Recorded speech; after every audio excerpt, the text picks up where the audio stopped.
From cachet to craft, why the world's most resilient brands transcend national identity.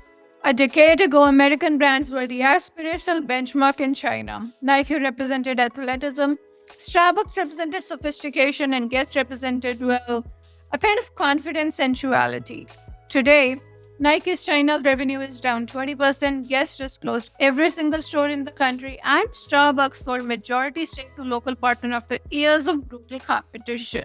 The standard narrative frames this as geopolitical fallout or economic weakness, but that misses the real story. This is a case study in how premium positioning erodes when you confuse the origin story with value proposition. And there are lessons here that extend far beyond China. Hello everyone, welcome back to our channel and welcome back to the Business of Luxury series. In this series, as we shared, we are going to be talking about from cachet to craft and how the world's most resilient brands transcend national identity. Let's first start with the premise set failed. The American playbook in China rested on a simple assumption: Western origin equals premium value.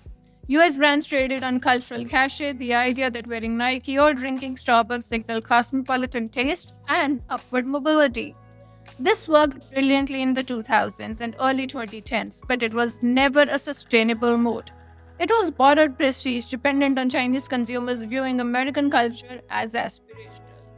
The critical mistake out here, confusing a temporary arbitrage with durable competitive advantage.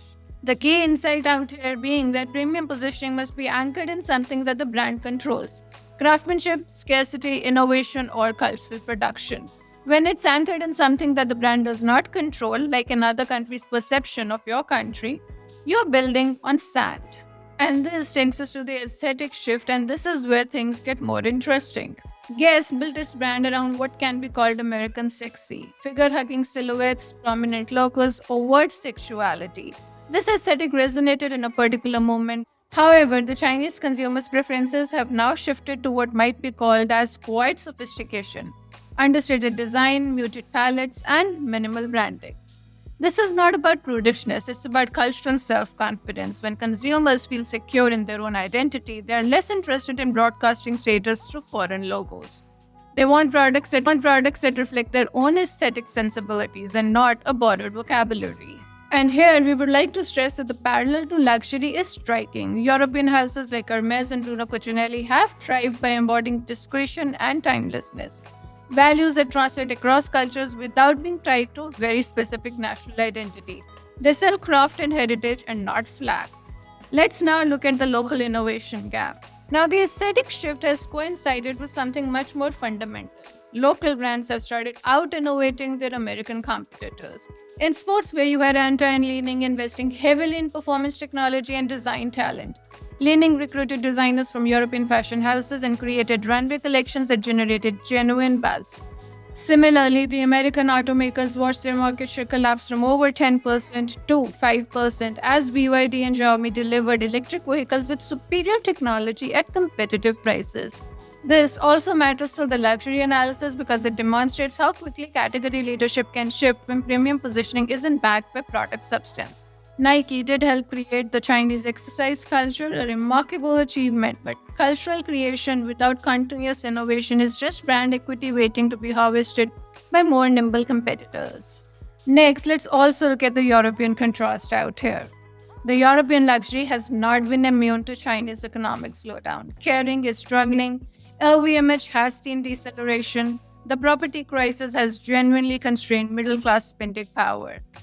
But the nature of their challenge is different. European houses face cyclical pressure from macroeconomic headwinds. American brands face structural erosion of their value proposition. For example, Hermes does not sell Frenchness. It sells scarcity, craftsmanship, and intergenerational aspiration. When the Chinese consumers shop at Hermes, they are not buying France. They are buying into the values that transcend national identity: patience, quality, and connoisseurship. The lesson out here: the most durable luxury brands build positioning around universal values that don't depend on geopolitical sentiment. Craft, scarcity, time. These are the ones that translate. Finally, let's look at the strategic implications. For investors as well as operators watching this unfold, a few patterns start emerging. First and foremost, watch the localization playbook. The American brands still succeeding in China, for example, Sam's Club and Crocs, have invested in genuine local adaptation. Not just the Chinese New Year packaging, but actual product development, local creative teams, and distribution strategies built on Chinese markets. This requires significant investment and organizational commitment that many brands have been unwilling to make.